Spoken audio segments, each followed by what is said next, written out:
burp out in public, and they'll be like, Emmy, why'd you do that? That wasn't me. Remind me of something that I reminded him of, but he decides to remind me of again. He hates going through drive-thrus. David Brown has to park his car and make it a 30-minute ordeal when it could only been 5 minutes. Sorry, Dad, love you. It's like when we're in church and me and Cameron are trying to find him, he'd be like disappearing. Like he's just going in an instant. My dad loved to work in the yard. Took the bricks and turned them this way. Next year we turned them back that way. I despise working in the yard. When he tells me to do my chores. You want me to call the ambulance or something? All right. Time and the record will show. I ain't sleep. I rest my eyes. I feel like going to sleep. Oh, you don't got time for the kid no more? The moment you do that, Katie bar the door. Let's do a power hour. Come on, somebody. Come on, somebody. I just want to give me a quick sandwich.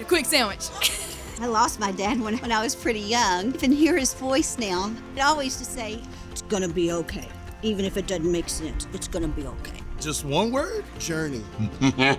Patience. The adventure. Purpose. Greatness. Hero. Leader. Love. Just talking to me and my sister, just about life. It's in his office and play video games. And I love going like mudding, four-wheeling with them. Give me the hat.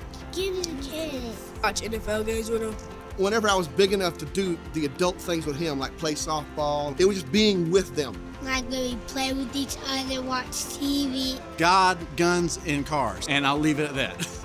Just throw the ball and play video games. Hiking, doing something outside. Watch movies to this day. He always has something positive to say to help me through whatever I'm dealing with. It's probably go fishing and go to the beach. Reading or playing sports. He's really good at engaging the kids to give me a little bit of a break. The wrestling, running around when he used to play with. Now that they're older, making them clean up. Yeah, pouring into her, watching him be vulnerable and emotional, being soft with her that he can't be with nobody else. So Loving on them, like giving them hugs and kisses and playing Barbie dolls. When he would take them and go have a nap with them, he'd put them on his chest. Before you knew it, they were both out. So that meant downtime for me. So that was amazing. Watching my husband goof around with the kids, he always does something funny. Just how he bonds with them. He always has a good word for them.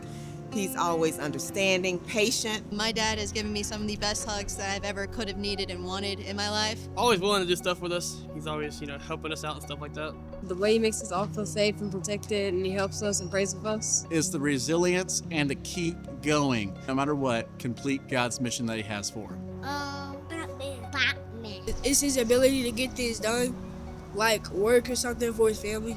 As far as name Leroy, he is a superhero. He's amazing, and I don't know how to explain how grateful I am, but love you, Dad. does everything for our family. He works all the time, but he also makes time for our family no matter what. It's his ability to always be there for me, even when I think he'll be disappointed, but he never shows a disappointment on his face, and he always shows his support.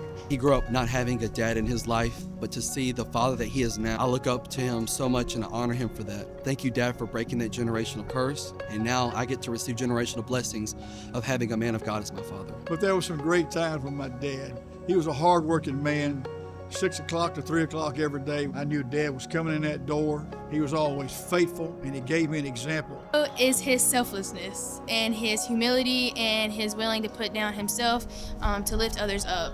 Is always reassuring of me and my brothers. It just always feels safe whenever he's there. He's kind of John McClane to me. I don't think there's no greater thing a man can do on this earth than being a father. It was the greatest feeling. I could not even control my emotion. I just cried the first time I had my first kid. So seeing your kids grow up, knowing that you have brought them up in the church and see things manifest through them. Being present, being a part of Matthew and Tori's journey. Beautiful thing about fatherhood is to take a child, train it the way it should go, realizing once you put that child in the hand of God, that child is going to be safe and secure in the arms of God. I love being able to hold my kids and just tell them how much I love them and grateful for them.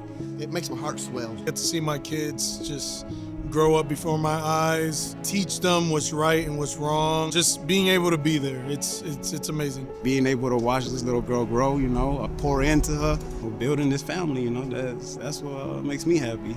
Taking care of my family. When I come home after a long, tired day, the joy of just seeing smiles on my son's face.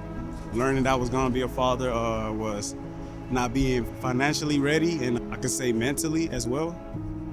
to be present in your child's life. All right, money is good, but your presence is worth more than any money that you can have on this earth. To be there in their lives, to support exactly what they're doing, to lead them, use the word of God, and trust in your wife. Real dad left when I was very young. Didn't want anything to do with me. Stepdad was a rough situation there as well.